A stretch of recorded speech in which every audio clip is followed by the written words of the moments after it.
Original poster kicked mother-in-law out of the house for putting her career in jeopardy. I had to create this throwaway account because there is absolutely no way I can talk about this with anyone I know without risking my entire career. I need to vent, and I don't even know how to process what happened. I'm still shaking with rage, and this only happened a few hours ago. Let me give you some background. Ariana is from a small town in southern Spain, and anyone who has spent time in one of those towns knows that small-town gossip runs through every conversation like a river. It's never really been an issue for me, though, because my husband and I live in a major city across the country, and her tendency to share town gossip only surfaced during visits when she'd take over dinner conversations to tell us all about the scandalous lives of people in her congregation. We didn't have to deal with it much, and frankly, I just let her have her fun with it until today. For context, I'm a family law attorney. I specialize in divorces at a boutique law firm, and I deal with some seriously juicy cases. Cases that, I'll admit, sometimes give me enough drama to fill my day. However, during my downtime, I lurk in this subreddit, mostly to enjoy the dramatic stories. Divorce cases, while full of drama in their own right, don't hold a candle to the jaw-dropping antics I read about here. Ariana, being aware of my line of work, is obsessed with hearing about my cases. She asks me all the time for stories from work so she can gossip with her friends in her town. Now, I'm careful, very careful. I never give specifics, of course, but occasionally I throw her a little bone. For instance, I might tell her something like, "My client has 5 kids, but only wants custody of 3, and leave it at that. Ariana loves it. She acts absolutely shocked, but I never give away any details that would break confidentiality. It's all surface level, but it feeds her gossip habit, and I don't mind indulging her every now and then. But today was a different story entirely. Ariana flew in to visit for my husband's birthday. It was a kind gesture. We thought it would be nice to have her stay with us. I was looking forward to it, honestly, because up until today, I had no real issues with her. She's staying with us in our guest room, which wasn't a problem at all because our house is big enough that no one feels crowded.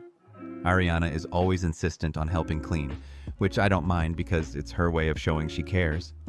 I've never minded her tidying up before, but I've always been firm in saying that we have a housekeeper and she should just enjoy her vacation. Today, I was working from home, as I often do when I don't have meetings. I was in my office working on a particularly contentious case, one of those juicy ones that keep me on my toes, and I decided to take a break. I went to take a shower and get ready to go out to lunch with Ariana. My husband was at work, so it was just the two of us. I figured we'd have a nice, relaxing lunch, maybe grab some overpriced salads and do a little window shopping. What could go wrong? As soon as our iced teas arrived, Ariana said something that made my blood run cold. She asked, "So, whatever happened to Mr. and Mrs. Sanchez's embryos? Did she get custody of them, or were they destroyed?" She then proceeded to ask me very detailed questions about the case, questions that I would never even begin to discuss with anyone outside of my professional role, let alone someone who has no business knowing about it. My mouth literally dropped, and I ended up snorting my iced tea all over myself. I was in complete shock. How the hell did she know all of that? And then it hit me. Ariana had gone through my case files, my confidential case files. She had read through them while I was in the shower. I asked her, "How the hell do you know so much about my case?" She casually replied that she had been cleaning my office while I was getting ready and that I had just left it out. Oh no, absolutely not. I would never, ever leave client information lying around, and she damn well knows that. We're taught in law school that attorney-client privilege is the most sacred rule we have to follow. It's ingrained in you from day one that violating that trust is not only unethical, but illegal. But Ariana didn't just glance at a piece of paper. She had to have gone through multiple pages of files to know that much. That's no simple mistake. She had to sit down and read through it. She had no excuse. And when I confronted her, she had the audacity to say that my office was filthy, as if that were some kind of justification. Yes, my office could use a little tidying up. I'll admit there are a few coffee mugs and a little dust. But calling it filthy? No. I don't let the housekeeper clean my office for a reason. I don't want anyone snooping around my confidential documents. At that point, I lost it. I grabbed my wallet, threw some cash on the table for the lunch we ordered, and told her to get in the car. I don't even remember the drive back. I was just shouting, lecturing, and so incredibly furious. I can't even begin to describe how violated I felt. The fact that she went through my personal files like that. It was the worst possible thing she could have done to me, and it jeopardized everything I've worked so hard for. My reputation is everything to me, and if word got out that I was so careless with client secrets, it could ruin my career. She could destroy everything I've worked for. I threatened to sue her if she blabbed about the case, and I think I even threatened to expose her for being an idiot to her son. I told her I would never let her back in my house again. When we got home, I told her to pack her things and leave. I called her an Uber and had the driver drop her off at the airport. I didn't even buy her a new plane ticket. I wasn't going to reward that kind of behavior. She's probably stranded at the airport now. Good. I'll deal with it later. My husband won't find out until later this evening, but right now, I'm so filled with rage I can't even think straight. I do feel guilty, a little, knowing that she might be stuck at the airport, but I can't let her get away with this. The violation of my trust, my career, it's all too much. This is the first truly outrageous thing she's ever done, and I'm glad I stood my ground. I'm not sure she even realizes how deeply she fucked up, but that's not my problem anymore. I'm waiting until my husband comes home to explain everything. For now, I'm too angry to talk to her. Update 1. Initially, I second-guessed my reaction because it was so strong, but now I can honestly say I have no regrets. The truth is, I was feeling kind of down after kicking Ariana out, especially because I thought I might have been too harsh. But you guys really drilled it into my head that everybody knows what privilege is. I mean, Law & Order has been on TV for what, 400 years? There's no way she didn't know that attorney-client privilege is sacred. Sure, for those of you who don't practice law, it might seem extreme, but this is my livelihood. This is the only thing I know how to do professionally, and it cost me a lot to get here, financially, emotionally, and professionally. A breach like this could be catastrophic. I could lose my license over it. That's why I exploded the way I did. Her actions were just so disrespectful to everything I've worked hard to build in my life, my career, my reputation, and my family's trust. While I was giving her a piece of my mind, she seemed to belittle the severity of what she had done.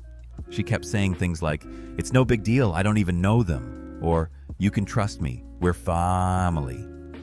She didn't get it.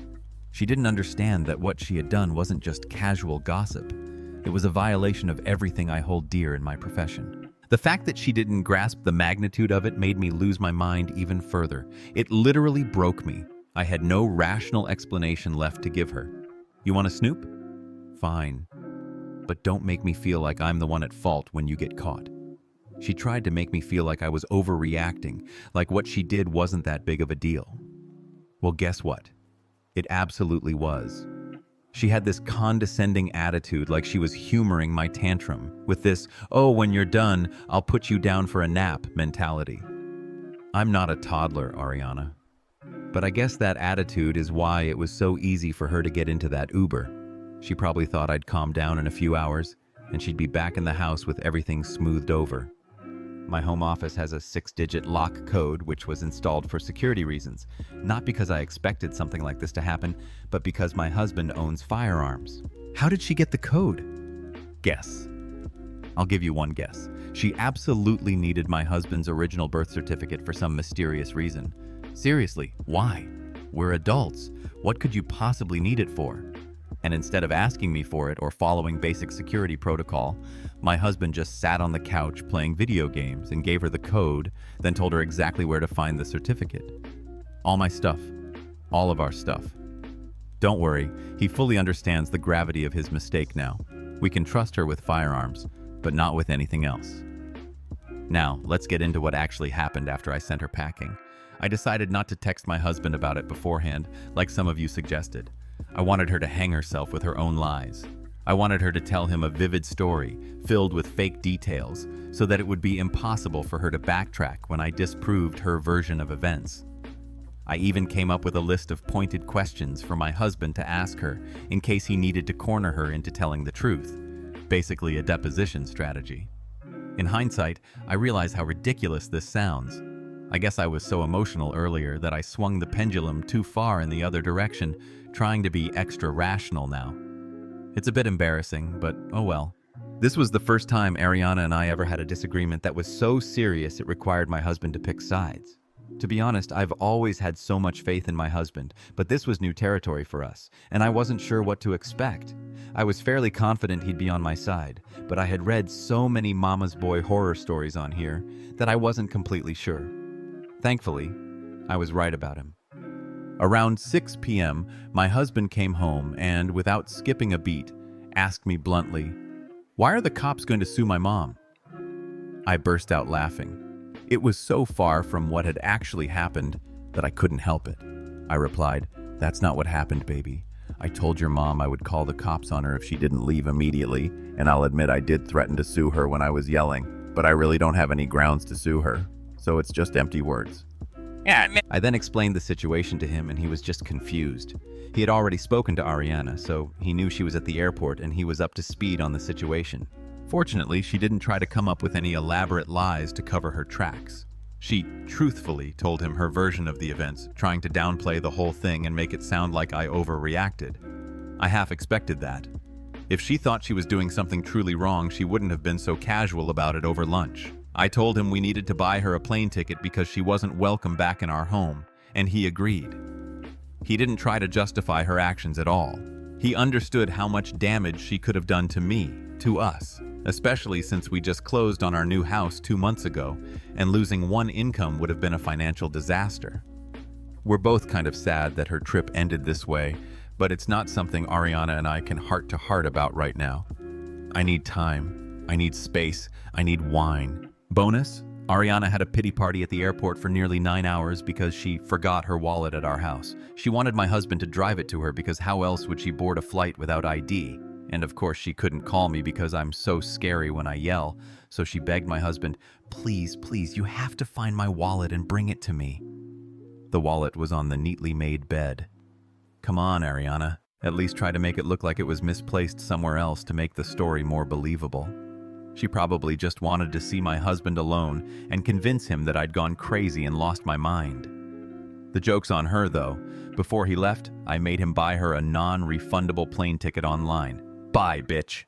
Update 2, I took the day off from work today to deal with the fallout from Ariana's idiocy, and now, with a bit of time during my lunch, I'm sneaking in a quick snack for you all.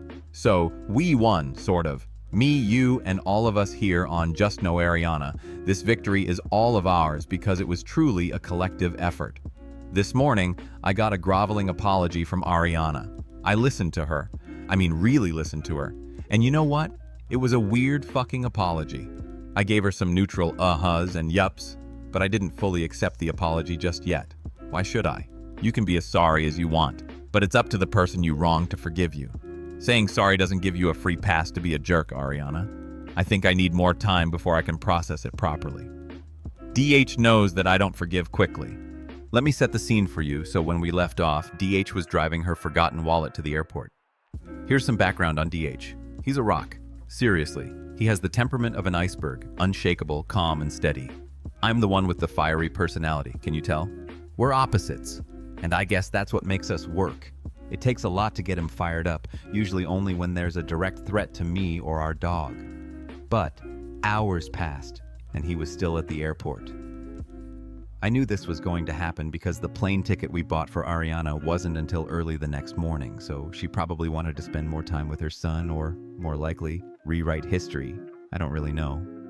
But what I do know is that when DH came home, I could tell shit went down.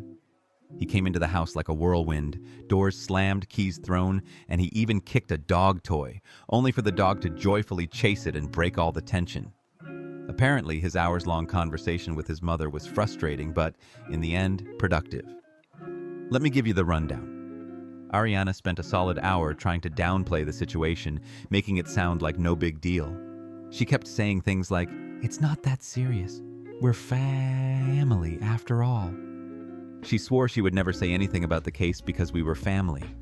Then, it was at that moment that DH showed his true backbone. He told her that if family meant so much to her, she wouldn't have hurt me like this. He reminded her that I am her family because I am his family. I was so proud of him in that moment. Ariana started to get it, realizing that things were serious. Of course, she didn't really grasp the gravity until her precious baby was in pain. He went on to explain how this could have hurt him too, and here's where it got even more intense. DH paid for my law school. I'm not saying he was with me while I was in school, but he paid my tuition and supported me all 3 years. We did this together. He told Ariana how much we'd invested in my career and how her actions could have jeopardized our home. He told her that now that I'm finally practicing law, it was his turn to go back to grad school, and how she almost destroyed that option. That's when she broke down. Ugly crying, snot, tears, the whole shebang. She cried that she never meant to hurt him, that she was so sorry, that she would never do anything to jeopardize his career. Are you kidding me? That's literally my job. It was at that moment that she finally began to understand the severity of what she had done. Then, she went on to beg DH to talk to me and ask me to forgive her. She started pouting, saying, "But I'm your mother. Can't you just tell her to let me back in?" That was cute, Ariana. The last time someone tried to tell me what to do, i.e., calm down, they ended up in an Uber to the airport. Let's see how your son fares with that request. DH knows me well, and by now he was frustrated because it was clear Ariana just wasn't hearing him. He tried to explain that this was between her and me. She broke my trust, and these were my consequences. He and I are equals. He's not my boss. She can't just, "Can I speak to your supervisor?" her way out of this.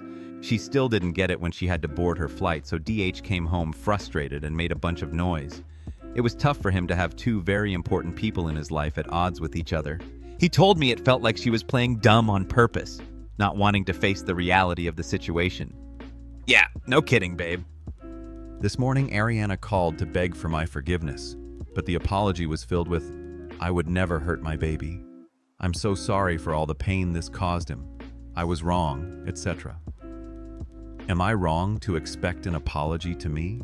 I don't want to dwell on this, but it really feels like she doesn't care about how much damage this could have done to me.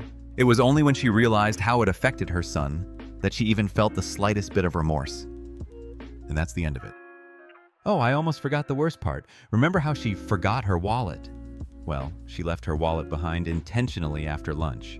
This was her poorly executed power move, so she must have been starving while waiting at the airport, right? Did she have to beg for money? Did she have to rely on strangers' kindness? Of course not.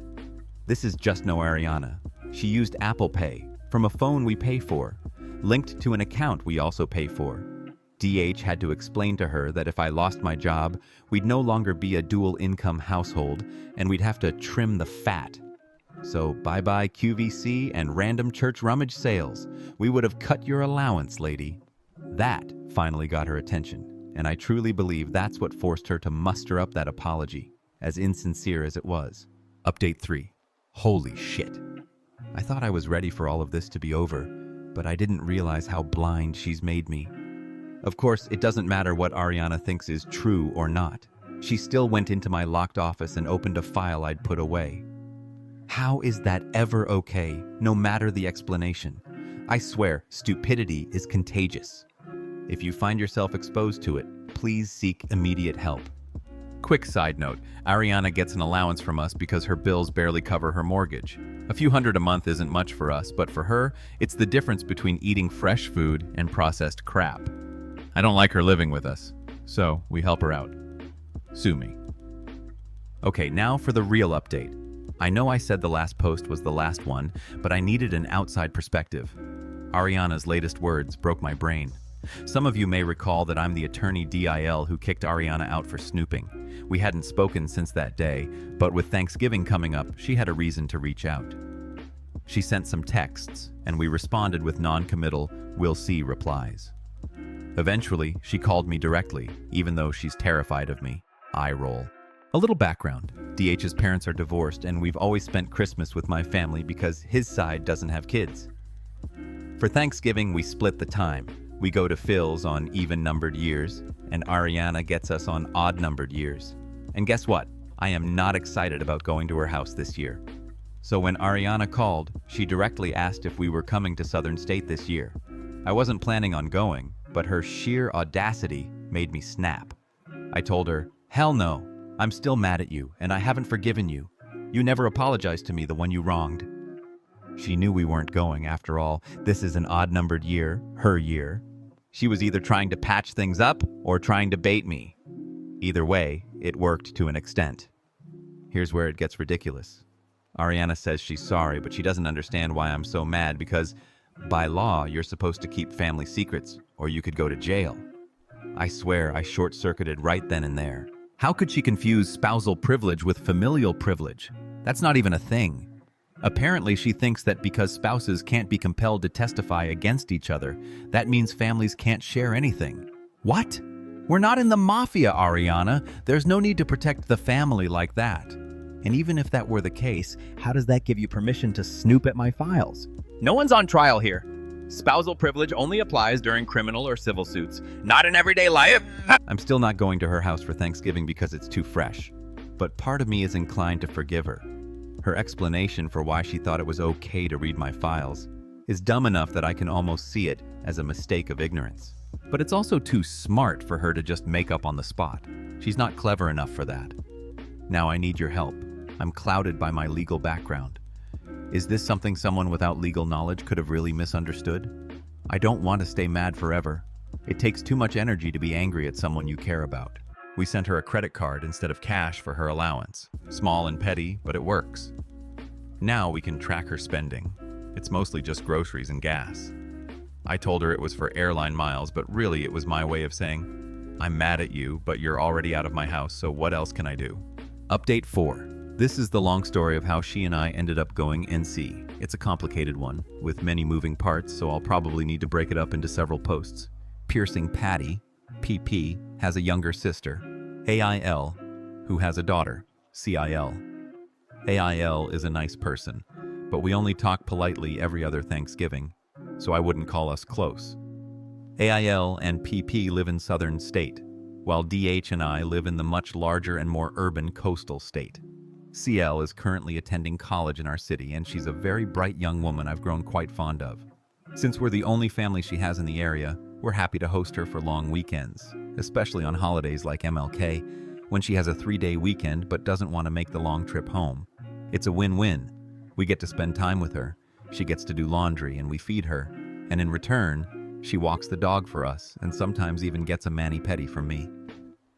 AIL has always been grateful for us opening our home to her daughter, and honestly, it's our pleasure because Sil is a fantastic kid.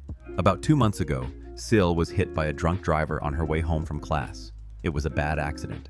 The car was completely mangled. When I went to the tow yard to handle the insurance, seeing the car was like getting punched in the gut. We were incredibly lucky that she only suffered a broken leg and a fractured wrist, but it could have been so much worse. I can barely talk about the accident without getting filled with pure rage. Naturally, AIL was frantic and wanted to see her daughter as soon as possible. The details here are a bit murky, but the story goes that AIL was so emotional that she asked PP to come along for support. In reality, I think PP invited herself and AIL was too overwhelmed to say no. After all, her daughter was injured and she had a lot on her plate. PP, I see right through you now. All those times I thought I was being paranoid, I wasn't. I see you for who you really are now. You've been playing the long game and I'm finally on to you. It might not make sense to everyone yet, but it will after my next posts. DH and I, of course, arrived at the hospital first. We checked on Sil, made sure she was all right, and DH stayed with her while the doctors did their thing. Meanwhile, I went off to do lawyer things. If you think you can get drunk and crash into the only other person in my life who knows the names of all the Kardashians, you've got another thing coming. AIL and PP arrived the next morning, literally booking the first flight they could. I get it, but we had already called to let them know Sil was mostly okay. So maybe you could have slowed down a bit and planned your trip more carefully. Like, where exactly were you planning to stay when you got here, AIL and PP? Oh, of course, you expected it to be my house. Why wouldn't it be? It's not like I banned PP from my home for breaking into my office and doing things that could get me in serious trouble with the state bar. But since Sil is in the hospital, I'll be the one who looks like the bad guy for sticking to my rules. Update 5. So here's where we left off. Sil, DH, me, Isle, and PP having a little family reunion at the hospital. AIL was all over the place, fluffing pillows, talking to doctors, and handling everything like a mom on a mission. Meanwhile, PP was sitting in the corner acting tired, like really tired. She was dramatically yawning, stretching, rubbing her eyes, looking like a bad French mime. She didn't say it, but I could tell she wanted to come home with me and DH. Well, too bad. Once I saw Syl being well cared for by her mom, I was ready to bounce. I gave DH our usual let's leave signal, and we started putting on our coats. Of course, PP stopped us and asked, "Well, what about me?" "Seriously? For once, this isn't about you, PP." "Where am I supposed to stay?" she asks. I had to bite my tongue and turn to AIL, asking where she planned to stay. AIL explained she was going to a hotel near the hospital because they didn't rent a car. A normal, sensible decision, right? But of course, PP still didn't get it. Didn't. Then she asked, "Can I come home with you guys for a few hours?" DH gave me a look, knowing I was about to snap. I said, "No." She pushed. "Why not?" I replied, "Because AIL needs help with her daughter. That's the reason you came, right?" PP countered, "AIL will be fine for a few hours." I shot back, "Then why did you even come?" I told her DH and I had work to catch up on and didn't have time to be her personal chauffeur. But of course, she tried to play the "I'll just take a cab" card. I wasn't having it. At this point, I knew exactly what she was doing. She was trying to worm her way back into my house after I kicked her out. I wasn't letting her in. DH, of course, was trying to be accommodating, but I firmly told him, "Check into your hotel, Patricia. Everyone's had a long night." We got home, crashed into bed, and just as I thought I could finally sleep, the phone rang. It was the gate guard. Apparently, PP had arrived at the gate, screaming that she was DH's mother and demanding entry. Well, I took her off the damn list the second I kicked her out. No mistakes there. Before DH could even get to the gate, PP went full-on ballistic, charging the guard booth and throwing everything, staplers, pens, radios, you name it. One guard even got hit with a pen cup. Of course, the cops were called. DH called me and I couldn't help but laugh and say, "She better call a lawyer." DH eventually calmed things down and managed to talk the cops out of pressing charges, but the incident made it clear to PP that things had shifted.